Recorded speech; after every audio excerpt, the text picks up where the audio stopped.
ಓಂ ಶ್ರೀ ಗುರು ಬಸವಲಿಂಗಾಯ ನಮಃ. ಸೃಷ್ಟಿಕರ್ತ ಪರಮಾತ್ಮನನ್ನು ವಿಶ್ವಗುರು, ಸ್ತ್ರೀ ಕುಲೋದ್ಧಾರಕ, ಮನುಕುಲೋದ್ಧಾರಕ, ಮಹಾಮಾನವತವಾದಿ ಮಂತ್ರಪುರುಷ ಅಪ್ಪ ಬಸವಣ್ಣನವರನ್ನು ಹಾಗೂ ಎಲ್ಲ ಬಸವಾದಿ ಶಿವಶರಣರನ್ನು ಹೃದಯ ಮಂದಿರದಲ್ಲಿ ಸ್ಮರಿಸಿ ಪೂಜ್ಯರ ಪಾದಗಳಲ್ಲಿ ಭಕ್ತಿಯ ಶರಣುಗಳನ್ನು ಸಲ್ಲಿಸಿ ಈ ಸಾಯಂಕಾಲದ ಶುಭ ಸತ್ಸಂಗದಲ್ಲಿ ಭಾಗಿಯಾಗಿರ್ತಕ್ಕಂಥ ತಮ್ಮೆಲ್ಲರಿಗೂ ಭಕ್ತಿಯ ಶರಣಾರ್ಥಿ. ನಾವು ವೀರ ವೀರಾಗಿಣಿ ಜಗನ್ಮಾತೆ ಅಕ್ಕ ಮಹಾದೇವಿ ತಾಯಿಯವರ ಜೀವನ ಚರಿತ್ರೆಯನ್ನು ಪೂಜ್ಯ ಮಾತಾಜಿಯವರು ರಚನೆ ಮಾಡಿರ್ತಕ್ಕಂಥ ತರಂಗಿಣಿ ಕಾದಂಬರಿಯನ್ನು ಆಧರಿಸಿ ನೋಡ್ತಾ ಇದ್ದೀವಿ. ನಿನ್ನೆ 15ನೇ ಅಧ್ಯಾಯ ದೇವ ವಿರಹಿಣಿ ಮುಕ್ತಾಯ ಆಯಿತು. ಇವತ್ತು ಅಧ್ಯಾಯ 16 ಶಿವನೊಲುಮೆ. ಮಹಾದೇವಿ ಅಕ್ಕನವರ ಭಗವಂತನೊಂದಿಗೆ ನಡೀತಕ್ಕಂತಹ ಸಂಭಾಷಣೆಯನ್ನ, ಭಗವಂತ ಮತ್ತು ಮಹಾದೇವಿ ಅಕ್ಕನ ನಡುವೆ ನಡೆಯತಕ್ಕಂಥ ಸಂಭಾಷಣೆ ಹೇಗೆ ಇರುತ್ತೆ ಅಂದ್ರೆ, ಗಂಡ ಹೆಂಡತಿ ಶರಣ ಸತಿಲಿಂಗಪತಿ ಅಂತ ಅಪ್ಪರು ಹೇಳಿದ್ರು. ಸೊ ಶರಣರ ಪರಿಭಾಷೆಯಲ್ಲಿ ಹಾಗೆ ಹೇಳ್ತಾರೆ, ಭಗವಂತ ಮತ್ತು ಭಕ್ತರ ನಡುವಿನ ಒಂದು ಸಂಬಂಧವನ್ನ ಶರಣ ಸತಿ, ಇವಾಗ ಮಹಿಳೆಯರು ಇರಬಹುದು, ಪುರುಷರಿರಬಹುದು, ಪರಮಾತ್ಮನೊಂದಿಗಿನ ಸಂಬಂಧವನ್ನ ಶರಣ ಸತಿ ಲಿಂಗಪತಿ ಅನ್ನೋ ಭಾವದಲ್ಲಿ ಶರಣರ ಪರಿಭಾಷೆಯಲ್ಲಿ ಹೇಳ್ತಾರೆ. ಅದು ಇರೋದೇ ಹಾಗೆ. ಆದರೆ ಆಧ್ಯಾತ್ಮಿಕ ದಾರಿಯಲ್ಲಿ ನಮಗೆ ಕೆಲವೊಬ್ಬರಿಗೆ ಅಷ್ಟೊಂದು ತಿಳುವಳಿಕೆ ಅಥವಾ ಅದರ ಬಗ್ಗೆ ಒಂದು ಅರಿವು ಇಲ್ಲದೆ ಇದ್ದವ್ರಿಗೆ ಅದರ ಬಗ್ಗೆ ಗೊತ್ತಿರೋದಿಲ್ಲ ಅಷ್ಟೇನೆ. ಬಟ್ ಅವರು ಅದೇ ಒಂದು ಭಾವದಲ್ಲಿ ಭಗವಂತನ ಕಾಣ್ತಾ ಇರ್ತಾರೆ. ಇಲ್ಲಿ ಮಹಾದೇವಿ ಅಕ್ಕನಿಗೆ ಶಿವನೊಲುಮೆ ಹೇಗಾಗುತ್ತೆ, ತುಂಬಾ ಅದ್ಭುತವಾಗಿ ಮಾತಾಜಿಯವರು ಬರೆದಿದ್ದಾರೆ. ಈ ಒಂದು ಅಧ್ಯಾಯದಲ್ಲಿ ಅರ್ಧ ಭಾಗ ಮಹಾದೇವಿ ಅಕ್ಕನ ಭಾವನಾತ್ಮಕ ಸಂಬಂಧ ಚನ್ನಮಲ್ಲಿಕಾರ್ಜುನನೊಂದಿಗೆ. ಅವರು ಬೆಳಗ್ಗೆ ಎದ್ದು, ನಿನ್ನೆ ದಿನ ಶೈಲಜಾ ಮತ್ತು ಮಹಾದೇವಿ ಅಕ್ಕನ ಸಂಭಾಷಣೆ ಮುಗಿದಿತ್ತು. ಶೈಲಜಾ ತುಂಬಾ ಮೆಚ್ಕೊಂಡಿರ್ತಾಳೆ ಮಹಾದೇವಿ ಅಕ್ಕನ ಒಂದು ಆಧ್ಯಾತ್ಮದ ಔನ್ನತ್ಯವನ್ನ, ಪರಮಾತ್ಮನ ಬಗ್ಗೆ ಇರುವರ್ತಕ್ಕಂಥ ಹಂಬಲವನ್ನ, ವಿರಕ್ತಿಯನ್ನ, ಮಹಾದೇವಿ ಅಕ್ಕನಲ್ಲಿರ್ತಕ್ಕಂಥ ಸರಳತೆಯನ್ನ ತುಂಬಾ ಮೆಚ್ಕೊಂಡು ಸಂತೋಷ ಪಟ್ಟಿರ್ತಾಳೆ. ತಾನೂ ಕೂಡ ಅವಳು ಹಾಗೆ ಆಗ್ಬೇಕು ಅಂತ ಆಸೆನೂ ಪಟ್ಟಿರ್ತಾಳೆ. ಆದ್ರೆ ಎಲ್ಲರಿಗೂ ಆ ಕೆಚ್ಚು ಇರೋದಿಲ್ಲ. ಬರ್ತಕ್ಕಂಥ ಅಡೆತಡೆಗಳನ್ನ ಮೀರಿ ನಿಲ್ಲುವಂತ ಶಕ್ತಿ ಮಹಾದೇವಿ ಅಕ್ಕನಲ್ಲಿ ಇತ್ತು. ಅವರು ಆ ಪರಮಾತ್ಮನ ಒಲುಮೆಯನ್ನ ಪಡ್ಕೊಂಡು ಇವತ್ತು ನಿಮ್ಮೆಲ್ಲರಿಗೂ ಒಂದು ಮಾರ್ಗದರ್ಶಿಯಾಗಿ ನಿಂತಿದ್ದಾರೆ, ಅಮರರಾಗಿದ್ದಾರೆ. ಇಲ್ಲಿ ಶಿವನೊಲುಮೆ ಈ ಅಧ್ಯಾಯದಲ್ಲಿ ಮಹಾದೇವಿ ಅಕ್ಕ ಬೆಳಗ್ಗಿನ ತಮ್ಮ ದಿನಚರಿಯನ್ನ ಮುಗಿಸ್ಕೊಂಡು ಸ್ನಾನ ಮಾಡಿ ಮಡಿ ಉಟ್ಟು ಪೂಜೆ ಮಾಡ್ತಾ ಇರ್ತಾರೆ. ಹೇಗಪ್ಪ ಅಂತ ನಾವು ನೋಡಿದಾಗ, ಇಲ್ಲಿವರೆಗೂ ಮಹಾದೇವಿ ಅಕ್ಕ ಬರೀ ಕೇವಲ ಶುಭ್ರವಾದ ಬಿಳಿ ಉಡುಗೆ ಮೇಲೆ ಇರ್ತಿದ್ರು. ಅವ್ರು ತಿಳ್ಕೊಂಡಿರ್ತಾರೆ, ಆ ಪರಮಾತ್ಮ ಚನ್ನಮಲ್ಲಿಕಾರ್ಜುನ ನಾನು ಹೆಂಗೆಂಗೋ ಇರೋದ್ರಿಂದ, ಅಂದ್ರೆ ಶೃಂಗಾರ ಮಾಡ್ಕೊಳ್ತಾ ಇಲ್ವಲ್ಲ, ಅದಕ್ಕಾಗಿ ನನಗೆ ಒಲಿತಾ ಇಲ್ವೋ ಏನೋ, ನಾನು ಒಡವೆ ಆಭರಣಗಳನ್ನ ಧರಿಸ್ತಾ ಇಲ್ವಲ್ಲ, ಅದಕ್ಕೋಸ್ಕರ ನನ್ನ ಕಡೆ ಅವನಿಗೆ ಸೆಳೆತ ಆಗ್ತಾ ಇಲ್ಲ ಏನೋ, ಅಂದ್ರೆ ಅಷ್ಟು ಒಂದು ಭಗವಂತನ ಸಾನ್ನಿಧ್ಯಕ್ಕೆ ಹೋಗ್ಬಿಟ್ಟಿರ್ತಾರೆ ಮಹಾದೇವಿ ಅಕ್ಕ. ಅವ್ರಿಗೆ ಅನ್ಸುತ್ತೆ, ಅವ್ರು ಕಲ್ಪನೆ ಮಾಡ್ಕೋತಾರೆ, ಕಲ್ಪನೆ ಅಲ್ಲ ಅದು ನಿಜವಾಗ್ಲೂ ಅವ್ರಿಗೆ ಅನ್ಸುತ್ತೆ, ಪರಮಾತ್ಮ ಅವ್ರ ಸುತ್ತಾನೆ ಸುತ್ತಿರ್ತಾನೆ, ಹಿಡಿಯಕ್ ಹೋದ್ರೆ ಕೈಗೆ ಸಿಗಲ್ಲ, ಕಾಡಿಸ್ತಾ ಇರ್ತಾನೆ. ಹೀಗೆ ನಡೀತಿರ್ಬೇಕಾದ್ರೆ ಮಹಾದೇವಿ ಅಕ್ಕ ಪೂಜೆ ಮಾಡ್ತಾ ಮಾಡ್ತಾ ಹಾಡ್ತಾ ಇರ್ತಾರೆ. ಸುಶ್ರಾವ್ಯವಾಗಿ ಒಂದು ವಚನವನ್ನ ಹೇಳ್ತಾರೆ. ಏನಪ್ಪಾ ವಚನ ಅಂದ್ರೆ, ಅಯ್ಯ ನೀನು ದಂಡು ಮಂಡಲಕ್ಕೆ ಹೋದೆಯೇ ಆದೊಡೆ, ನಾನು ಸುಮ್ಮನಿಹನಲ್ಲದೆ, ನೀನೆನ್ನ ಕೈಯೊಳಗಿದ್ದು ಎನ್ನ ಮೈಯೊಳಗಿದ್ದು ಎನ್ನ ಮನದೊಳಗಿದ್ದು ಎನ್ನ ಕೂಡದಿದ್ದಡೆ ನಾನೆಂತೂ ಸೈರಿಸುವೆನಯ್ಯ. ಅಯ್ಯ, ನೀನು ದಂಡು ಮಂಡಲಕ್ಕೆ ಹೋದೆಯಾದೊಡೆ ನಾನು ಸುಮ್ಮನಿಹೆನಲ್ಲದೆ, ನೀನೆನ್ನ ಕೈಯೊಳಗಿದ್ದು ಎನ್ನ ಮನದೊಳಗಿದ್ದು ಎನ್ನ ಮೈಯೊಳಗಿದ್ದು ಎನ್ನ ಕೂಡದಿದ್ದಡೆ ನಾನೆಂತೂ ಸೈರಿಸುವೆನಯ್ಯ. ಸ್ನೇಹವೆಂಬ ಕುಂಟಣಿ ಚನ್ನಮಲ್ಲಿಕಾರ್ಜುನಯ್ಯ, ನಿನ್ನೊಲಿಸದಿದ್ದಡೆ ಆ ನಿನ್ನೇವೆನಯ್ಯ ಅಂತ ಈ ವಚನವನ್ನ ಸುಶ್ರಾವ್ಯವಾಗಿ ಹಾಡ್ತಾ ಮಹಾದೇವಿ ಅಕ್ಕ ತಮ್ಮ ಕರದಲ್ಲಿರ್ತಕ್ಕಂಥ ಇಷ್ಟಲಿಂಗವನ್ನ ಹಿಡಿದುಕೊಂಡು ಸುಶ್ರಾವ್ಯವಾಗಿ ಹಾಡ್ತಾ ಇರ್ತಾರೆ. ಈ ಸುಶ್ರಾವ್ಯ ಕಂಠದಿಂದ ಗಾಯನ ಅಲೆ ಅಲೆಯಾಗಿ ತೇಲ್ತಾ ಇರ್ಬೇಕಾದ್ರೆ ದೇವನ ನೆನಹಿನೊಡನೆ ಮಹಾದೇವಿ ಅಕ್ಕ ಅವನು ಕಾಣಿಸ್ತಾ ಇರಲ್ಲ, ನೋಡೋದಕ್ಕೆ ಕಾಣಿಸಲ್ಲ, ಅವನು ಕೈ ಹಿಡಿದ್ರೆ ಸಿಗಲ್ಲ, ಹತ್ರ ಬರ್ತಾನೆ ಮತ್ತೆ ಕಣ್ ತಪ್ಪಿಸ್ಕೊಂಡು ಹೋಗ್ತಾನೆ. ಆ ಒಂದು ತೊಳಲಾಟ ಇದೆಯಲ್ಲ, ಅಕ್ಕ ಮಹಾದೇವಿಯ ತೊಳಲಾಟ ಆ ಭಗವಂತನೊಡನೆ, ಆ ಒಂದು ಸಂದರ್ಭವನ್ನ ಮಾತಾಜಿಯವರು ತುಂಬಾ ಚೆನ್ನಾಗಿ ಬರೆದಿದ್ದಾರೆ. ಯಾಕಂದ್ರೆ ಅವೆಲ್ಲ ಶಬ್ದಗಳನ್ನು ಹಂಗಂಗೆ ಕೇಳಿದ್ರೆ ನಮಗೆ ತುಂಬಾ ಸಂತೋಷ ಆಗುತ್ತೆ. ಆ ಒಂದು ಭಾವದ ಸಾಗರದಲ್ಲಿ ನಾವು ಕೂಡ ಮಿಂದು ಏಳ್ಲಿಕ್ಕೆ ಅನುಕೂಲ ಆಗ್ತೈತೆ. ಹಾಗಾಗಿ ಮಾತಾಜಿಯವರು ಹೇಗ್ ಬರ್ತಿದ್ದಾರೆ ಅದನ್ನೇ ನಾನು ನಿಧಾನವಾಗಿ ಹೇಳ್ತೀನಿ, ಎಲ್ರೂ ಕೇಳಿ ಆನಂದ ಪಡೋಣ. ಸೂರ್ಯಾಸ್ತವಾದ ತಕ್ಷಣವೇ ಮಿಂದು ಮಡಿಯುಟ್ಟು ಪೂಜೆಗೆ ಮಹಾದೇವಿ ಅಕ್ಕ ಕುಳಿತಿದ್ದಾರೆ. ಅಂದು ಅವರ ಹಿತ್ತಲಿನಲ್ಲಿ ಯಥೇಚ್ಛವಾಗಿ ಹೂಗಳು ಕೂಡ ಬಿಟ್ಟಿದೆವು. ಸಂತೋಷದಿಂದ ಸಡಗರದಿಂದ ಅವೆಲ್ಲ ಹೂಗಳನ್ನ ಕಿತ್ತು ಒಂದು ಬುಟ್ಟಿ ಒಳಗೆ ಹಾಕೊಂಡಿದ್ದಾರೆ ಮಹಾದೇವಿ ಅಕ್ಕ. 7 ಸುತ್ತಿನ ಮಲ್ಲಿಗೆಗಳು ಮೈ ಬಿಚ್ಚಿಕೊಂಡು ನಗ್ತಾ ಇದ್ದವು. ಪರಿಮಳವನ್ನ ಸೂರ್ಯ ಮಾಡುತ್ತಾ ಮೂಗನ್ನ ಅರಳಿಸ್ತಾ ಇದ್ದವು ಆ ಹೂಗಳು. ಅಂಗೈಯ ಮಧ್ಯದಲ್ಲಿ ಕುಳಿತಿರುವ ಇಷ್ಟಲಿಂಗದ ಸುತ್ತಲೂ ಮಲ್ಲಿಗೆ ಹೂಗಳನ್ನ ನಾವು ಮಹಾದೇವಿ ಅಕ್ಕ ಜೋಡಿಸ್ಕೊಂಡಾಗ ಶುಭ್ರ ಬಿಳಿಯ ಹಿನ್ನೆಲೆಯಲ್ಲಿ, ಅಂದ್ರೆ ಹೂಗಳೆಲ್ಲ ಬಿಳಿಯಾಗಿರ್ತಾವಲ್ಲ, ಆ ನಡುವೆ ಇಷ್ಟಲಿಂಗ ಕಪ್ಪು ಕಂತೆ ಮನೋಹರವಾಗಿ ಮಿಂಚ್ತಾ ಇದೆ ಅಂತೆ.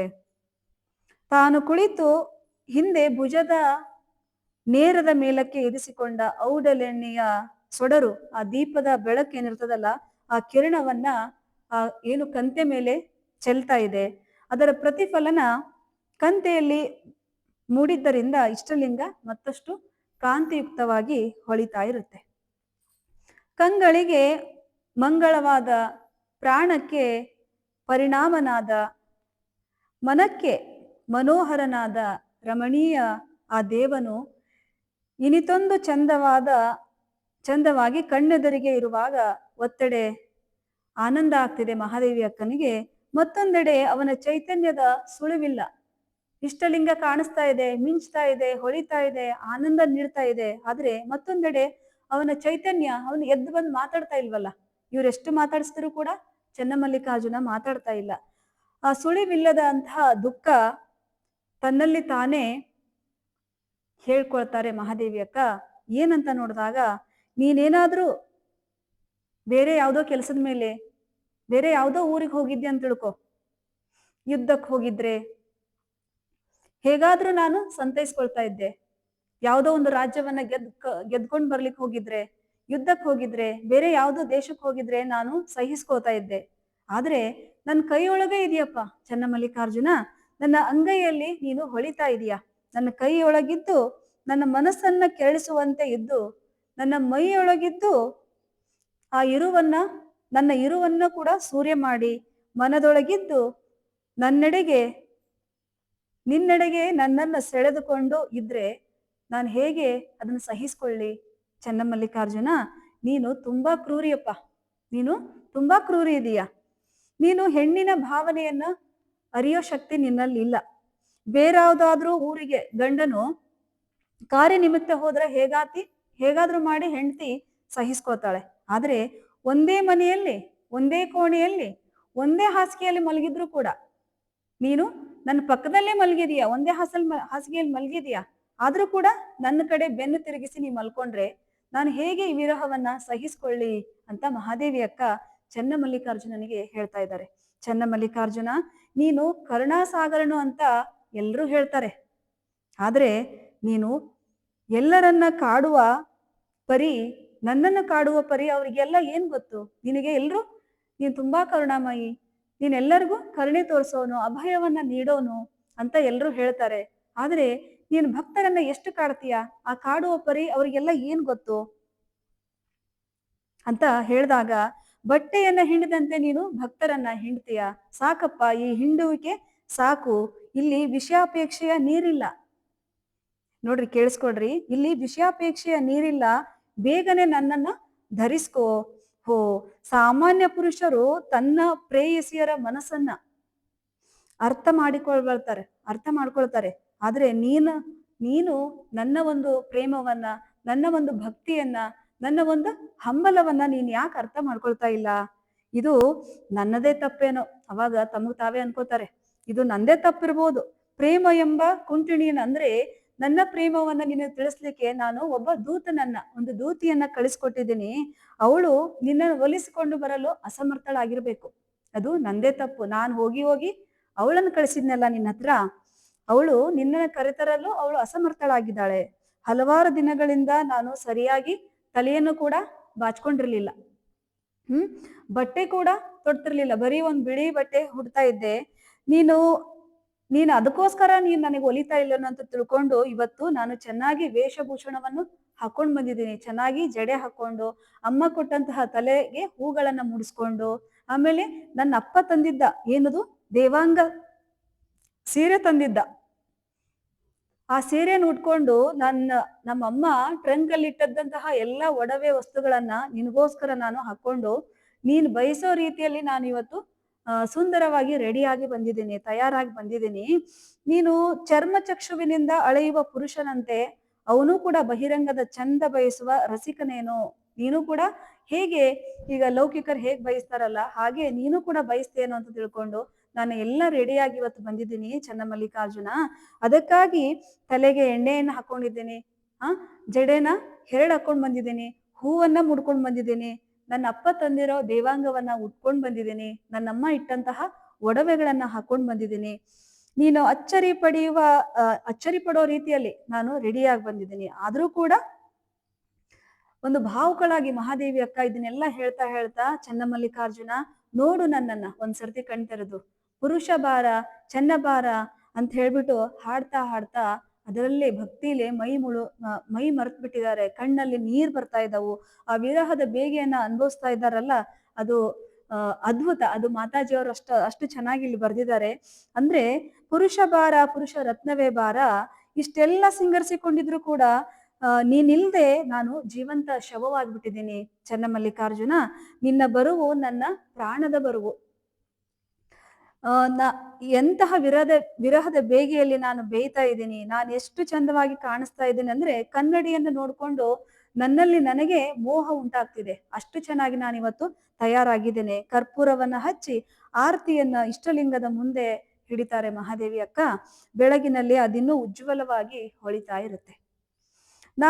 ನಾನು ಮತ್ತಾರ ಸಲುವಾಗಿ ಆದ್ರೂ ಈ ರೀತಿ ಅಲಂಕರಿಸಿಕೊಂಡಿದ್ದೀನಿ ಅಂತ ನೀನು ತಪ್ಪು ತಿಳ್ಕೊಬೇಡ. ನಾನು ಇಷ್ಟು ಶೃಂಗಾರ ಮಾಡ್ಕೊಂಡ್ ಬಂದಿದ್ದೀನಲ್ಲ, ಬೇರೆ ಹೇಗೆ ಜನ ತಿಳ್ಕೊಂತಾರಲ್ಲ, ಏನು ಒಬ್ಬ ಹೆಂಡತಿ ಏನಾದ್ರೂ ಚೆನ್ನಾಗಿ ರೆಡಿಯಾಗಿ ಬೇರೆ ಎಲ್ಲಾದ್ರೂ ಹೋದ್ರೆ ಅಥವಾ ಯಾರ ಜೊತೆನಾದ್ರೂ ಹೋದ್ರೆ ಗಂಡ ಹೇಗೆ ಅನುಮಾನ ಪಡ್ತಾನಲ್ಲ, ನೀನು ಹಾಗೆ ಅನುಮಾನ ಪಡ್ಬೇಡ. ಮತ್ತೆ ನಿನ್ಗೋಸ್ಕರನೇ ನಾನು ಇಷ್ಟು ಚೆನ್ನಾಗಿ ರೆಡಿಯಾಗಿ ಬಂದಿದ್ದು. ಗಂಡಸರದ್ದು ಸಂಶಯ ಸ್ವಭಾವ ಅಂತೇಳಿ ಎಲ್ಲರಿಗೂ ಗೊತ್ತು, ನಿನಗೂ ಗೊತ್ತು. ಹಾಗಾಗಿ ನನ್ನ ಉಡುಗೆ ತೊಡುಗೆ ಈ ಶೃಂಗಾರ ಎಲ್ಲವೂ ನಿನಗೋಸ್ಕರ ಚನ್ನಮಲ್ಲಿಕಾರ್ಜುನ, ಬೇರೆ ಯಾರಿಗೂ ಅಲ್ಲ. ನನ್ನ ಅಂತರಂಗ ಬಹಿರಂಗದೆಲ್ಲೆಲ್ಲ ನೀನೇ ತುಂಬಿಕೊಂಡಿದೀಯಾ.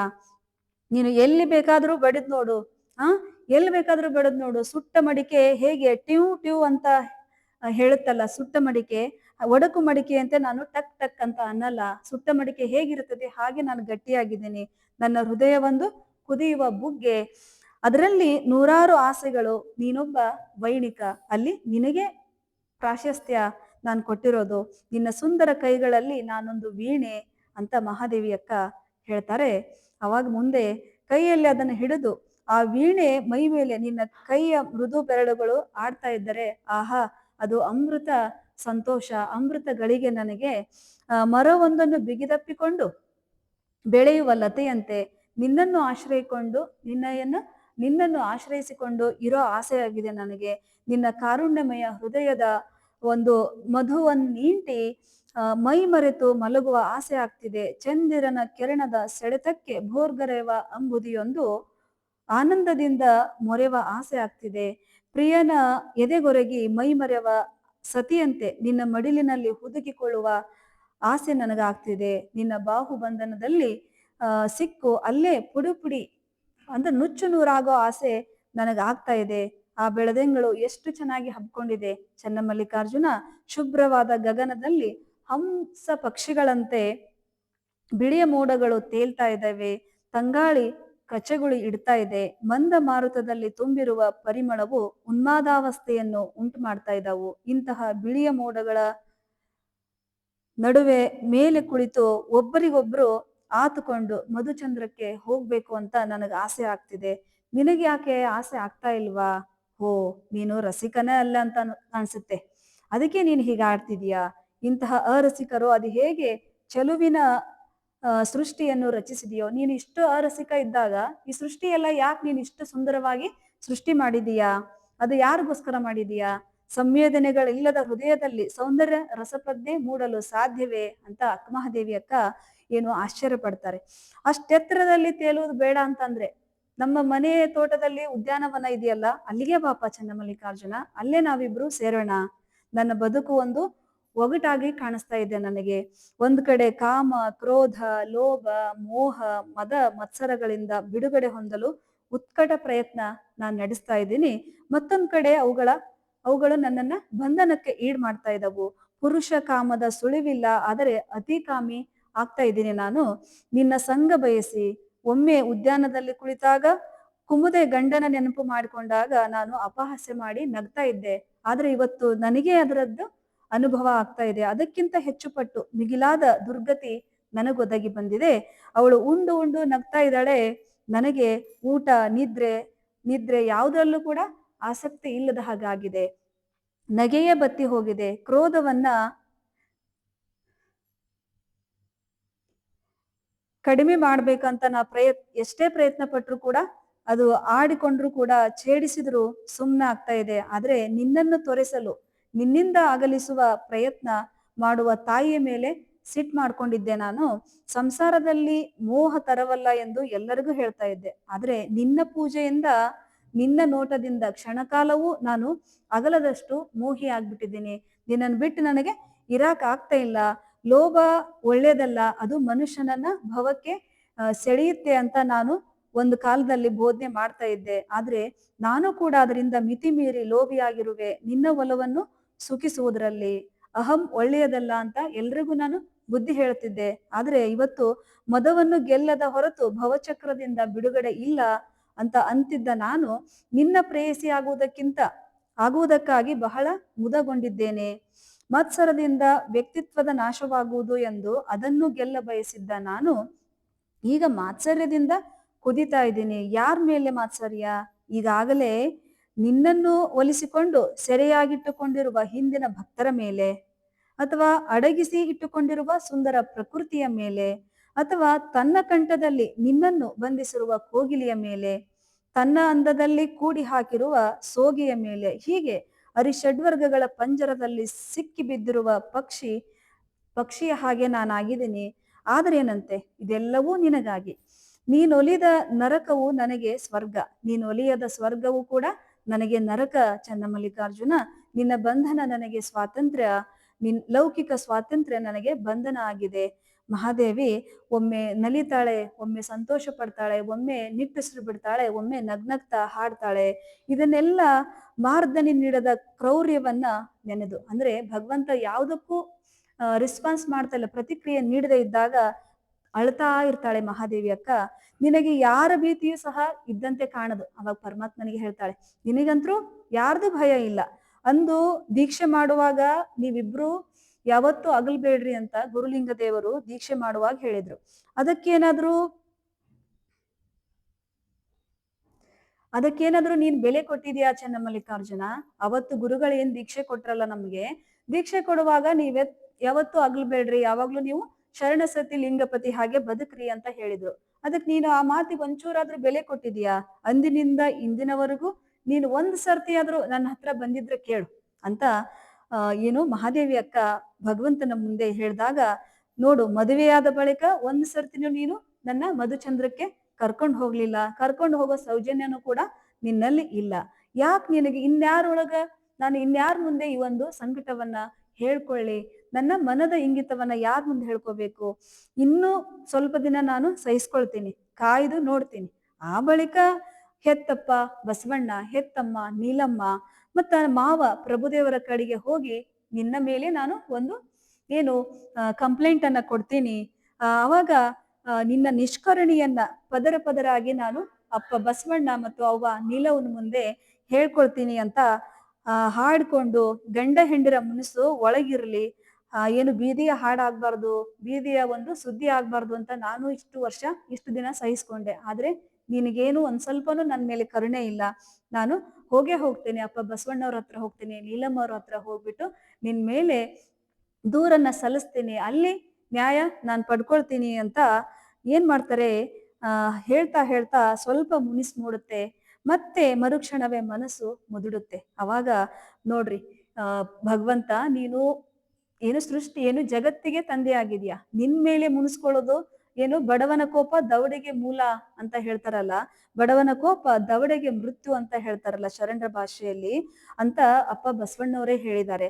ಹಾಗಾಗಿ ನಿಜ, ಅರಸು ಮುನಿದ್ರು ಕೂಡ ಆಳೆ ಹಾಳಾಗ್ತಾನೆ, ಆಳ್ ಮುನಿಸ್ಕೊಂಡ್ರು ಕೂಡ ಆಳೆ ಹಾಳಾಗ್ತಾನೆ. ಇದು ವಿಚಿತ್ರ ಜಗತ್ತು. ಈ ಜಗತ್ನಲ್ಲಿ ಎಲ್ಲವೂ ನೀನ್ ಆಡಿಸಿದಂತೆ ನಡೆಯೋದು, ಇಲ್ಲಿ ನಮ್ದೇನು ನಡೆಯೋದಿಲ್ಲ. ಹಾಗಾಗಿ ನಾನೇನ್ ಮಾಡ್ತೀನಿ, ನೀನ್ ಮುನಿದ್ರೆ ನಾನೇ ಘಾಸಿ ಆಗ್ಬೇಕು, ಹಾಗಾಗಿ ನಾನ್ ಮುನಿದ್ರು ಕೂಡ ನಾನೇ ಘಾಸಿ ಆಗ್ಬೇಕು. ಹೀಗೆ ಒಂದು ತೊಳಲಾಟದಲ್ಲಿ ಮಹಾದೇವಿ ಅಕ್ಕ ನಡೀತಾ ಇರುತ್ತೆ. ಪೂಜೆ ಅಳ್ತಾರೆ, ಒಮ್ಮೆ ನಗ್ತಾರೆ, ಒಮ್ಮೆ ಸಂತೋಷ ಪಡ್ತಾರೆ. ಅವ್ರು ಏನ್ ಮಾಡಿದ್ರು ಕೂಡ ಭಗವಂತನ ಒಂದು ಏನು ಸಾನ್ನಿಧ್ಯ ಅವರಿಗೆ ಸಿಗದೆ ಇದ್ದಾಗ ಸಂಕಟ ಪಡ್ತಾ ಇರ್ತಾರೆ. ಈ ಕಡೆ ಏನು ಮಹಾದೇವಿ ಅಕ್ಕನ ನಿವೇದನೆ ನಡೀತಾ ಇರುತ್ತೆ, ಆ ಕಡೆ ಯಾರು ನಮ್ಮ ಲಿಂಗಮ್ಮ ಅಮ್ಮ ಮಹಾದೇವಿ ಅಕ್ಕನ ತಾಯಿ ಬಾಗಿಲ ಸಂದಿಲಿಂದ ಅವ್ರ ಪೂಜೆನ ಮಾತಾಡೋದನ್ನ ಕೇಳಿಸ್ಕೊಂತಾ ಇರ್ತಾರೆ. ಒಳಗ್ ಹೋದ್ರೆ ಇನ್ನು ಸಿಟ್ ಮಾಡ್ತಾಳೆ ಅಂತ ತಿಳ್ಕೊಂಡು ಅದನ್ನ ಬಾಗಿಲ ಹತ್ರ ನಿಂತ್ಕೊಂಡು ಕೇಳಿಸ್ಕೊಂತಾ ಇರ್ತಾಳೆ. ಇದನ್ನೆಲ್ಲ ಕೇಳಿಸ್ಕೊಂಡು ಸ್ಪಷ್ಟವಾಗಿ ಕೇಳ್ತಿರ್ತಾರೆ, ಯಾಕಂದ್ರೆ ಜೋರಾಗಿ ಅವ್ರ ಪೂಜೆ ಕರದಲ್ಲಿ ಏನು ಇಷ್ಟಲಿಂಗ ಹಿಡ್ಕೊಂಡು ಜೋರಾಗಿ ಮಾತಾಡ್ತಾ ಇರ್ತಾರೆ. ಇದನ್ನೆಲ್ಲ ಕೇಳಿಸ್ಕೊಂಡು, ಏನಪ್ಪಾ ನನ್ ಮಗಳು ಬೆಳಗಿನ ಜಾವದಿಂದ ಹೊರಗಡೆನೆ ಬಂದಿಲ್ಲ ಅಂತ ತಿಳ್ಕೊಂಡು ಅಲ್ಲಿ ಕದದ ಹತ್ರ ಹೋಗಿ ನಿಂತ್ಕೊಂಡು ಕೇಳಿದಾಗ ಮಹಾದೇವಿ ಅಕ್ಕ ಹಾಡೋದು, ನಿಟ್ಟುಸಿರು ಬಿಡೋದು, ಕಷ್ಟ ಪಡೋದು, ಅಳ್ತಾ ಇರೋದು ಎಲ್ಲ ಕೇಳಿಸ್ಕೊಂಡು ಮಹಾದೇವಿ ಏನು ಲಿಂಗಮ್ಮಕ್ಕ ತುಂಬಾ ಭಯಭೀತರಾಗ್ಬಿಡ್ತಾರೆ. ಏನಾಯ್ತು ನನ್ನ ಮಗಳಿಗೆ, ಹುಚ್ಚಿ ಆಗ್ಬಿಟ್ಲೇನೋ. ಆಮೇಲೆ ನೋಡಿರ್ತಾಳೆ ಎಲ್ಲ ಚೆನ್ನಾಗಿ ರೆಡಿಯಾಗಿ ಒಳಗ್ ಹೋಗಿರ್ತಾಳಲ್ಲ, ಇದನ್ನೆಲ್ಲ ನೋಡಿದಾಗ ಲಿಂಗಮ್ಮ ಭಯದಿಂದ, ಅಯ್ಯೋ ನನ್ ಮಗಳಿಗೆ ಹುಚ್ಚಿಡ್ದ್ ಬಿಡ್ತೇನೋ, ಏನ್ ಮಾಡೋದು ಈಗ, ಗಾಬರಿಯಾಗಿ ಓಂಕಾರ ಶೆಟ್ಟಿಗೆ ವಿಷಯ ತಿಳಿಸ್ತಾರೆ. ಅವಾಗ ಓಂಕಾರ ಶೆಟ್ಟಿ ಅವರು ಅವಳ ರೂಮಿಗೆ ಹೋಗ್ಬಿಟ್ಟು ನಗ್ತಾರೆ. ಯಾಕಂದ್ರೆ ಸಾಧಕರ ಅವಸ್ಥೆ, ಸಾಧಕರ ಪರಿಸ್ಥಿತಿ, ಆ ಒಂದು ಸಂದರ್ಭಗಳು ಏನು ಓಂಕಾರ ಶೆಟ್ಟಿ ಅವರಿಗೆ ಗೊತ್ತಿರುತ್ತೆ. ಹಾಗಾಗಿ ಅವ್ರಿಗೇನು ಆತಂಕ ಆಗೋದಿಲ್ಲ. ಏನು ಲಿಂಗಮ್ಮನಿಗೆ ಸಮಾಧಾನ ಮಾಡ್ತಾರೆ, ನೀನೇನು ಚಿಂತೆ ಮಾಡ್ಬೇಡ ಅಂತೇಳಿ ನಗ್ತಾ ನಗ್ತಾ, ನೀನೇನು ಚಿಂತೆ ಮಾಡ್ಲಿಕ್ಕೆ ಹೋಗ್ಬೇಡ, ನಿಶ್ಚಿಂತ ಆಗಿರು ನೀನು, ಅದು ಇನ್ನೊಂದ್ ಸ್ವಲ್ಪ ಹೊತ್ತಿಗೆ ಸರಿ ಹೋಗ್ತೈತಿ, ಆದ್ರೆ ನೀನು ಒಂದೇ ಅವಳಿಗೆ ತೊಂದರೆ ಕೊಡಕ್ ಹೋಗ್ಬೇಡ ಅಂತ ಹೇಳಿ ತನ್ನ ಕೆಲ್ಸಕ್ಕೆ ತಾವು ಹೋಗ್ಬಿಡ್ತಾರೆ. ಯಾರು ಓಂಕಾರ ಶೆಟ್ಟಿ. ಇವ್ರೇನಪ್ಪಾ, ನಾನು ಮಗಳ ಬಗ್ಗೆ ನಾನ್ ಚಿಂತೆ ಮಾಡ್ತಿದ್ರೆ ಇವ್ರಿಗೆಲ್ಲ ತಮಾಷೆ ಆಗ್ಬಿಟ್ಟಿದೆ, ಏನ್ ಮಾಡೋದು ಅಂತ ಯೋಚನೆ ಮಾಡಿದಾಗ ಗಿರಿಜಾಂಬೆ ಇರ್ತಾರ, ಸೇವಕಿ ಮನೆ ಕೆಲಸದವಳು ಇರ್ತಾರಲ್ಲ, ಗಿರಿಜಾಂಬೆನ ಏನು ಮಗಳ ಹತ್ರ ಬಿಟ್ಟು ನೀನು ಇಲ್ಲೇ ಕಾಯ್ತಾ ಇರು ಬಾಗ್ಲ ಹತ್ರ ಕೂತ್ಕೊಂಡು, ನಾನು ಮಠಕ್ಕೆ ಹೋಗ್ಬಿಟ್ಟು ಗುರುಗಳ ಹತ್ರ ಹೋಗಿ ಸಲಹೆ ಪಡ್ಕೊಂಡು ಬರ್ತೀನಿ ಅಂತ ಮಹಾದೇವಿ ಏನು ಲಿಂಗಮ್ಮನವರು ಮಠದ ಕಡೆ ಹೋಗ್ತಾರೆ. ಮತ್ತೆ ಇಷ್ಟೊತ್ತಲ್ಲಿ ಯಾಕೆ ಲಿಂಗಮ್ಮ ಬಂದ್ಲು, ಒಂದು ಗುರುಗಳು ಹಿಂಗೆ ಪೀಠದ ಮೇಲೆ ಕೂತಿರ್ತಾರೆ, ಲಿಂಗಮ್ಮ ಬರ್ತಾಳೆ, ಅಳ್ತಾ ಇರ್ತಾರೆ, ತುಂಬಾ ದುಃಖದಲ್ಲಿ ಇರ್ತಾರೆ. ಏನಾಯ್ತು ಲಿಂಗಮ್ಮ, ಯಾಕೆ ಎಷ್ಟು ಗಾಬರಿಯಿಂದ ಬಂದಿದ್ಯಾ ಅಂತ ಗುರುಗಳು ವಿಚಾರಿಸ್ತಾರೆ. ಅವಾಗ ಲಿಂಗಮ್ಮ ನಡೆದಂತ ವಿಷಯವನ್ನ ಮಹಾದೇವಿ ಅಕ್ಕಂದು ಪರಿಸ್ಥಿತಿಯನ್ನ ಎಲ್ಲ ವಿವರಿಸಿದಾಗ ಗುರುಗಳು ಕೂಡ ಆ ಒಂದು ಅವಸ್ಥೆಯನ್ನ ದಾಟಿ ಬಂದಿರ್ತಾರೆ. ಅವ್ರಿಗೂ ಕೂಡ ಆ ಒಂದು ಸಮಾಧಿ ಸ್ಥಿತಿ ಅಳವಡುವಾಗ ಏನು ಆಧ್ಯಾತ್ಮಿಕ ಸಾಧನೆಯಲ್ಲಿ ಆ ಎಲ್ಲ ಹಂತಗಳನ್ನ ಮುಗಿಸ್ಕೊಂಡು ಬಂದಿದ್ದಾಗ ಅವ್ರಿಗೇನು ಆತಂಕ ಆಗೋದಿಲ್ಲ. ತಿರ್ಗಾ ಲಿಂಗಮ್ಮನಿಗೆ ಹೇಳ್ತಾರೆ, ಲಿಂಗಮ್ಮ ನೀನು ಅಷ್ಟೊಂದು ಆತಂಕ ಪಡ ಅಗತ್ಯ ಇಲ್ಲ, ಮೊದ್ಲು ನೀನು ಮಹಾದೇವಿ ಪಾಲಿಗೆ ಪಾಡಿಗೆ ಅವಳನ್ನ ಬಿಟ್ಬಿಡು, ನೀನು ಧೈರ್ಯವಾಗಿರಿ, ಏನೂ ಆಗೋದಿಲ್ಲ, ಅದು ಸಾಧನೆಯ ಅವಸ್ಥೆಯಲ್ಲಿ ಬರುವಂತ ಒಂದು ಪರಿಸ್ಥಿತಿ, ಅದು ಸ್ವಲ್ಪ ಹೊತ್ತು ಇರುತ್ತೆ, ಆಮೇಲೆ ತಾನೇ ಸರಿ ಹೋಗುತ್ತೆ, ನೀನ್ ನಿಶ್ಚಿಂತಳಾಗಿರು ಅಂತ ಹೇಳಿದಾಗ ಲಿಂಗಮ್ಮ ಹೇಳ್ತಾಳೆ, ಗುರುಗಳೇ ಏನಿದು, ನನಗೆ ಎಷ್ಟು ಚಿಂತೆ ಆಗ್ತಿದೆ. ನನ್ನ ಮಗಳು ಗಿಣಿ ಹಂಗೆ ಸಾಕಿ ಎಲ್ಲಿ ಹುಚ್ಚಿ ಆಗ್ಬಿಡ್ತಾಳೋ ಅಂತ ನನಗ್ ಚಿಂತೆ ಆಗ್ತಿರ್ಬೇಕಾದ್ರೆ ನೀವು ಹಾಗೆ ಹೇಳ್ತೀರಿ, ನಮ್ಮ ಮನೆಯವರು ಅವರು ಹಾಗೆ ಹೇಳ್ತಾರೆ, ಏನ್ ಮಾಡ್ಲಿ, ನನಗ್ ತುಂಬಾ ಚಿಂತೆ ಆಗ್ತಿದೆ ಅಂತ ಹೇಳಿದಾಗ, ನೀನೇನು ಚಿಂತೆ ಮಾಡ್ಬೇಡ, ಧೈರ್ಯದಿಂದ ಈ ಮನೆಗೆ ಹೋಗು, ಸ್ವಲ್ಪ ಹೊತ್ತಲ್ಲಿ ತಾನೇ ಸರಿ ಹೋಗ್ತಾಳೆ ಮಾದೇವಿ ಅಂತ ಹೇಳಿ ಕಳಿಸ್ತಾರೆ. ಭಾರವಾದ ಮನಸ್ಸಿನಿಂದ ಏನು ಲಿಂಗಮ್ಮ ಬರ್ತಾಳೆ. ಅವ್ರಿಗೆ ಆದ್ರೂ ಸಮಾಧಾನ ಆಗಲ್ಲ ಲಿಂಗಮ್ಮನ್ಗೆ. ಏನ್ ಮಾಡೋದು ಅಂತ ಯೋಚನೆ ಮಾಡಿದಾಗ ಸಿಂಗಾರಮ್ಮನ್ ನೆನಪಾಗುತ್ತೆ. ಸಿಂಗಾರಮ್ಮ ಬಂಗಾರಮ್ಮ ಅಂತ ಇರ್ತಾರೆ ಮನೆ ಅಕ್ಕಪಕ್ಕದ ನೆರೆಹೊರೆಯವರು. ಸಿಂಗಾರಮ್ಮ ಅಂತ ಒಬ್ರು ವಯಸ್ಸಾದ ಅಜ್ಜಿ, ಚೆನ್ನಾಗಿ ಎಲೆ ಅಡಿಕೆ ತಿಂತಿರ್ತಾರೆ. ಸರಿ, ಸಿಂಗಾರಮ್ಮನ ಕಡೆ ಹೋದ್ರೆ ಹೆಂಗೆ, ಅವರು ಸ್ವಲ್ಪ ಹಿರಿಯರಿದ್ದಾರೆ, ಇದಕ್ಕೇನಾದ್ರೂ ಪರಿಹಾರ ಸೂಚಿಸ್ತಾರೆ ಅಂತ ಹೇಳ್ಬಿಟ್ಟು ಸಿಂಗಾರಮ್ಮನ ಕಡೆ ಹೋಗೋಣ ಅಂತ ತಿಳ್ಕೊಂಡು ಮನೆಗೆ ಹೋಗೋದಿಲ್ರಿ, ಮಠದಿಂದ ಸಿಂಗಾರಮ್ಮನ ಮನೆಗೆ ಹೋಗ್ತಾರೆ. ಬಾಗಿಲು ತಡ್ತಾರೆ, ಸಂಜೆ ಆಗಿಬಿಟ್ಟಿರುತ್ತೆ. ಇಷ್ಟು ಕತ್ಲಲ್ಲಿ ಯಾರು ಬಂದಿರ್ಬೋದು ಅಂತ ಬಾಗಿಲು ತಡ್ತಾರೆ. ಸಿಂಗಾರಮ್ಮ ಬಂದು ಬಾಗಿಲು ತೆಗಿತಾರೆ. ಬಾಗಿಲು ತೆಗೆದು ನೋಡಿದಾಗ ಲಿಂಗಮ್ಮಕ್ಕ ಇರ್ತಾಳೆ. ಆಶ್ಚರ್ಯ ಸಿಂಗಾರಮ್ಮನ್ಗೆ, ಇದೇನಿದು ಲಿಂಗಮ್ಮಕ್ಕ, ಇಷ್ಟೊತ್ತಲ್ಲಿ ಏನ್ ಸಮಾಚಾರ, ದೂರ ಬಂದ್ಬಿಟ್ಟಿದ್ಯಾ ಅಂತ ಹೇಳಿದಾಗ ಬಾಗಿಲು ತೆಗಿತಾರೆ. ಬಾಗಿಲು ತೆಗೆದ ಒಳಗಡೆ ಚಾಪೆ ಹಾಸ್ತಿರ್ತಾರೆ. ಚಾಪೆ ಮೇಲೆ ಕೂತ್ಕೋತಾರೆ ಲಿಂಗಮ್ಮ. ಯಾಕೆ ಎಷ್ಟು ಚಿಂತೆಯಲ್ಲಿ ಇದ್ದಾಗಿದೆಯಲ್ಲ ಅಂತ ಸಿಂಗಾರಮ್ಮ ವಿಚಾರಿಸಿದಾಗ ಮಗಳದ ವಿಷಯ ಹೇಳ್ತಾಳೆ. ಹೀಗೆಲ್ಲ ಆಗ್ತಾ ಇದೆ, ನಮ್ಮ ಮಾದೇವಿ ಇಷ್ಟು ದಿನ ನಾನು ಏನಾದ್ರೂ ಬಟ್ಟೆ ಉಡು, ಒಡವೆ ಹಾಕೋ, ಬಳೆ ಹಾಕೋ, ಹೂ ಮುಡು ಅಂತ ಹೇಳಿದ್ರಾಗ ಯಾವ್ದೂ ಹಾಕೋತಿರ್ಲಿಲ್ಲ, ಬರೀ ಪೂಜೆ ಪೂಜೆ ಅಂತಾನೆ ಇರ್ತಿದ್ಲು. ಆದ್ರೆ ಇವಾಗ ದಿಢೀರ್ನೆ ಇವತ್ತು ಚೆನ್ನಾಗಿ ಬೆಳಗ್ಗೆ ಎದ್ದು ಸ್ನಾನ ಪೂಜೆ ಮಾಡ್ಕೊಂಡು ಒಳ್ಳೆ ಬಟ್ಟೆ ಹಾಕೊಂಡಿದ್ದಾಳೆ, ಅವ್ರ ಅಪ್ಪ ತಂದಿರೋ ದೇವಾಂಗವನ್ನು ಹುಟ್ಟಿದ್ದಾಳೆ, ಮತ್ತೆ ಟ್ರಂಕಲ್ಲಿ ಇರ್ತಕ್ಕಂಥ ಎಲ್ಲ ಒಡವೆಗಳನ್ನ ಹಾಕೊಂಡಿದ್ದಾಳೆ, ಹೂವನ್ನು ಮುಡ್ಕೊಂಡಿದ್ದಾಳೆ, ತುಂಬಾ ಅಂದವಾಗಿ ರೆಡಿ ಆಗಿ ಹೋಗಿ ಪೂಜಾ ಕೋಲೆಗೆ ಹೋದವರು ಹೊರಗಡೆ ಬಂದಿಲ್ಲ. ಒಳಗಡೆ ನಾನು ಕೇಳಿಸ್ಕೊಂತ ಇದ್ರೆ ಈ ತರ ಎಲ್ಲ ಮಾತಾಡ್ತಾ ಇದ್ಲು, ಒಮ್ಮೆ ಅಳ್ತಿದ್ಲು, ಒಮ್ಮೆ ನಗ್ತಿದ್ಲು, ಏನೋ ಹಾಡಾಡ್ತಿದ್ಲು, ಚನ್ನಮಲ್ಲಿಕಾರ್ಜುನ ಚನ್ನಮಲ್ಲಿಕಾರ್ಜುನ ಅಂತ ಹೇಳ್ತಿದ್ಲು. ನನಗೆ ಯಾಕೋ ತುಂಬಾ ಭಯ ಆಗಿದೆ.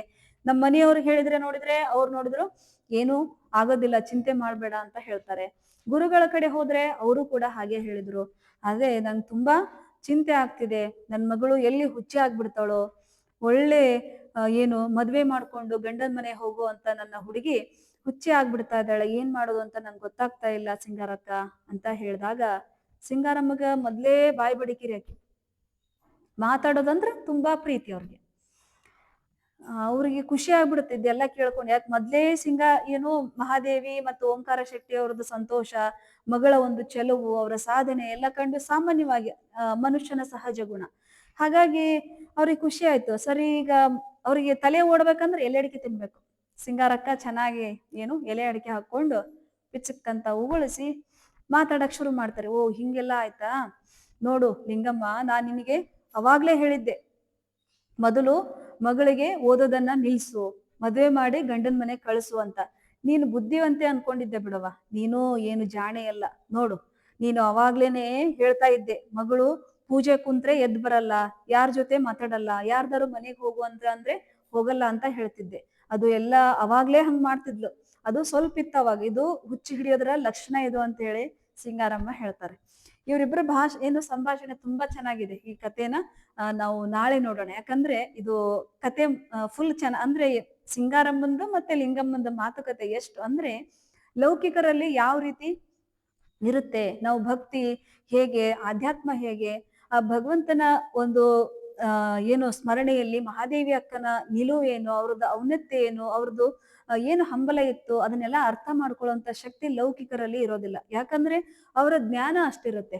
ಆ ಒಂದು ಸಂಭಾಷಣೆಯನ್ನ ಎಷ್ಟು ಚೆನ್ನಾಗಿ ಕಟ್ಟಿದ್ದಾರೆ ಮಾತಾಜಿಯವರು ಅಂದ್ರೆ ತುಂಬಾ ನಗು ಬರುತ್ತೆ ಅಷ್ಟು. ಯಾಕಂದ್ರೆ ಲೌಕಿಕರಲ್ಲಿ ಜ್ಞಾನ, ಅವರು ಏನಂತಾರಲ್ಲ ಮಣ್ಕಾಲ್ ಕೆಳಗೆ ಬುದ್ಧಿ ಅಂತ ಹೇಳ್ತಿರ್ತಾರಲ್ಲ, ಆ ರೀತಿ ಒಂದು ಸಂಭಾಷಣೆ ತುಂಬಾ ಚೆನ್ನಾಗಿ ಬರ್ದಿದ್ದಾರೆ ಮಾತಾಜಿಯವರು. ಆ ಸಂಭಾಷಣೆಯನ್ನ ನಾಳಿನ ದಿನ ನೋಡೋಣ ಅಂತ ತಿಳ್ಕೊಂಡು ಹೇಳ್ತಾ, ಇದಿಷ್ಟು ಇವತ್ತಿನ ಚಿಂತನ. ಎಲ್ಲರಿಗೂ ಶರಣ ಶರಣಾರ್ಥಿ.